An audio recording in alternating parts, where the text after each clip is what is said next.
I run myveronanj.com. We found out the first 6 months or so of our existence that people were very willing to comment on our stories on Facebook, but it was very quiet on the site. So we had to train them that they could talk on our site.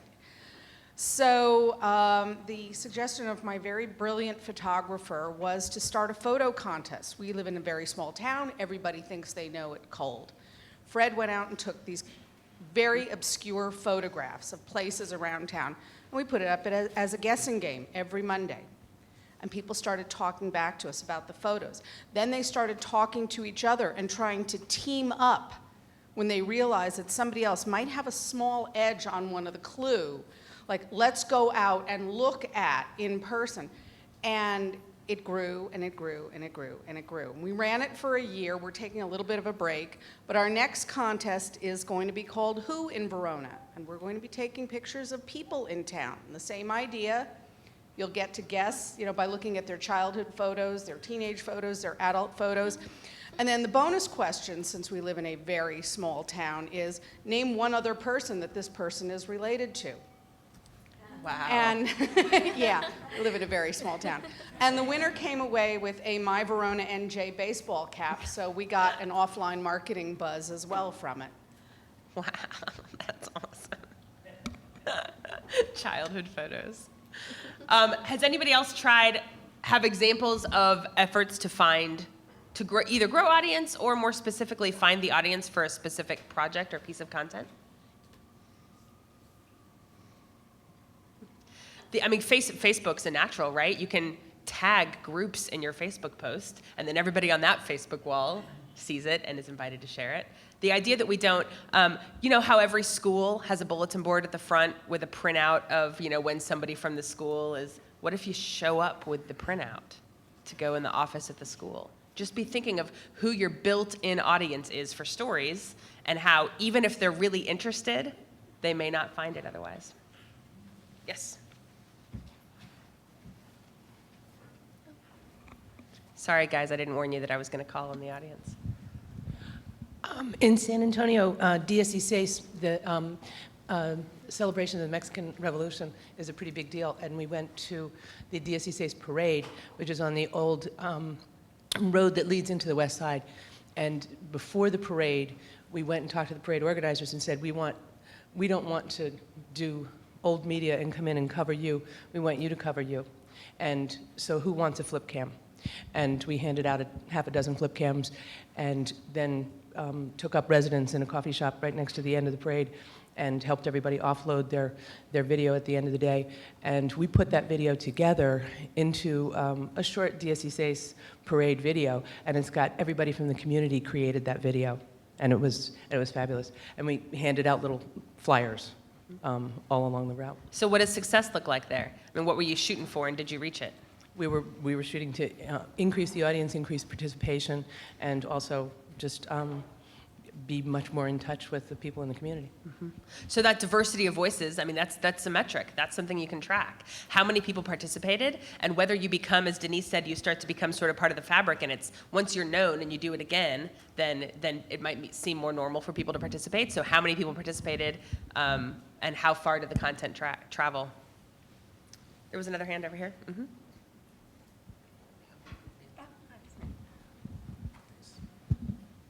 Ikaika Hussey from the Hawaii Independent. We launched a food section this past June, and what we did was we tried to vertically integrate things as much as possible so that because we have a very small staff, so what did we do? We created the HTML content, the actual section on the site. We found a sponsor for it, that was Whole Foods, and we hired a local artist, actually just a graduate student, to do an illustration of what a sustainable food future looks like for Hawaii. We turned that into art for our website, and then we created a poster using that art that we put up in all of the local restaurants. And that also advertised an event that we held at the end of the month, which was a talk story, an in-person gathering. And we had leaders of the restaurant movement, the farming movement, all the different kind of sectors of the food community to come in and talk about those issues. And it was a packed house at a local cafe. And so what was success for you? The packed house at the local cafe, and also the traffic on the website, and just becoming part of the community, becoming a place where all these different factions and different parts of the community could come together and talk about the future of our food security. So at an in-person event, if you have people sign in when they come, and you might be in a town small enough that you know everybody anyway, but if you have people sign in, can you track whether their investment in the site goes up after they interact with you in person? Can you actually look up the email addresses? Or can you see if some of those people registered the next day when they pulled out the piece of paper that I'm sure they had to take home with them, the souvenir that had your URL on it, and see if they came back or if their engagement increased, if they started talking to you? With the size audience some of you guys have, that's more doable than it would be at a really large. Somebody, I think, here said last year that they welcomed every new person who registered.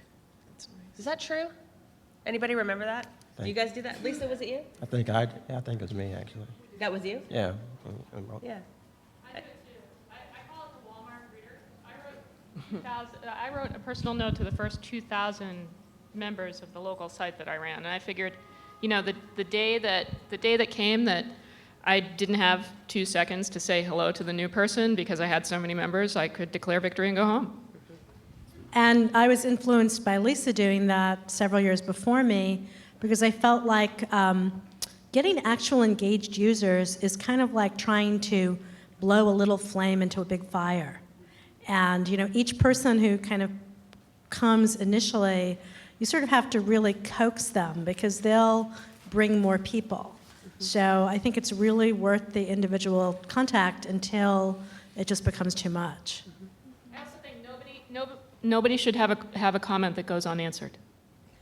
Agreed. Which people are you welcoming? People who leave comments, who register for your email blast, who just come on the site? Who are you welcoming? So Oakland Local has a policy, which we took from BlogHer, which was great, where to register and make comments, you have to actually agree to terms of service, which has no hate speech, no commercial speech, which means if you do that, I'm going to kick you off.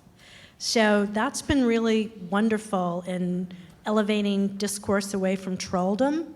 So basically, people who comment have to have registered. So what I was doing initially was everyone who signed up and registered, I sent them a note, and in many cases, I invited them to be a blogger. I was like, would you like to contribute to the site? Here's some opportunities, here's some links. I kind of made a little template that I customized and sent out every time. And, we still have some people that 2.5 years ago when we started thinking about this, they're still partners. Yeah. At OpenFile, we encourage citizens to suggest stories, and we've built into our system an automatic emailing thread. So when somebody submits a story and hits the send button, right away they get, "Thank you, OpenFile user, for submitting your story," and OpenFile editor will look at it and we will let you know. If it's rejected, they get a thank you note. If it's published to the site as a growing file, we send another email that gives them the URL and encourages them to share it with their friends and on Facebook and to keep in touch, to comment on the story now that they've posted it. They can even add photos or links. And similarly, once it's actually reported, if we've assigned a journalist to it, we let them know. Again, congratulations, user, your story has been reported. The full thing is up here. If the URL has changed, as sometimes it does, because very often the story isn't what we expected it to be, we will send a new link along. So it keeps the story growing and alive. So that first stage is automated, but every person who submits a story also gets a personal response? Yes. Michael? I'll just add that we tend to think of this in 2 steps. 1, we need the people, and 2, we need their postings. And again, our site takes a little different angle on all this, but one of the most powerful ways to get people to speak up on Front Porch Forum is for them to see an example from the neighbor of what they're doing, and then to see that it actually bore fruit. So if someone in our service asks, does anyone feel like they're getting ripped off by the fuel distributor because there's a lot of places use propane to heat their homes or fuel oil, prices have gone up, and usually there's no way for the neighbors to talk about that easily. Well, suddenly there's 500 neighbors within that town who are talking about fuel oil, and you can bet the distributor's is going to get a few phone calls, some arm twisting. But if that happens and there's just one posting and then everything else happens offline, that's good for our mission, but that doesn't do much to demonstrate to people that this is a valuable service and actually works. And so we actually follow up and oftentimes on those and say, hey, by the way, one-on-one, if you get some good results, please share them back on our site so that people can see the impact. Michael, go ahead, Denise. Okay, one of the things I wanted to say was when Joy was doing her fellowship, she actually called me up and asked me a whole bunch of questions that made me think a lot about how we approach engagement. And I think one of the things that she was sort of taken back by at the time was this ladder of participation that we have on the Rapidian, where we try to create many different avenues for people to get involved. And we don't see engagement as just the highest level where you contribute a piece of content, but it's really, anywhere from wearing a Rapidian pin. One of our contributors tells us that he drops the Rapidian pin into the tip jar whenever he tips at coffee shops. It's like all of these different ways that people can really help you, whether it's helping to get your name out there, take one of the zines and give it to their friends, all the way up to contributing content. And one of the things that I felt like was kind of a parallel in why we invest and value and celebrate so many of those small little steps is kind of because, to think of it like in economic terms, is what this first panel earlier today said, which they were talking about the 13 points of contact, right? I think it's 13, where it's only after somebody has had the 13th impression of your product that they then pass it on, or that they then make the buy. And in a sense, that's kind of what we're doing. I mean, I didn't think about it in those terms before, but that's another way to think of it, is like you're really creating this sort of like ongoing exposure, ongoing relationship, warm relationship in which you are on their radar in the long run. Michael, I wonder if you could talk more about what you think motivates participation and what you found that works. Is there feedback you offer that encourages people to get more involved? I think it's a great example of seeing it work for somebody else. Yeah, well, in many of our, so if you were to come onto Front Porch Forum and join in your neighborhood, you would see a neighborhood comprising several hundred households. And you can only join that one where you live. And it might be a urban neighborhood or a rural, whole town in Vermont, or a suburban development. And you can post whatever you like, but it's only going to go to your nearby neighbors, and anyone who posts is completely identified with their name and the street they live on and their email address. And so it's kind of remarkable how well behaved people are, but they are very well behaved.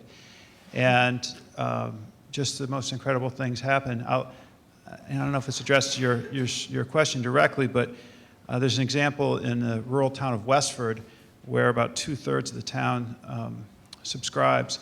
And a mother had noticed that by her kids, that there were some kids at the local school who appeared not to have come in without breakfast and didn't have lunch. And there was something, they were falling through the cracks with food. And she started asking questions, is there some kind of food shelf in town? And the answer she got finally through our service from the neighbors was no, there's not, and here's the history. And so, again, through our service, she reached out to her neighbors and said, who wants to help me fix that? And she got a steering committee together. And within a month or two, all neighbor-to-neighbor work, they were able to find space, find shelving, set up a bunch of people to donate food over time in institutions, and then open their doors as the Westford Food Shelf. And they've been going for 2+ years now, and have served families hundreds and hundreds of times. And what amazes me about that is it was done without any government assistance, without any big local corporate sponsors, without any nonprofit experts, without any foundation money. It was just neighbors saying, we need to help each other. And it's a real kind of social media success story.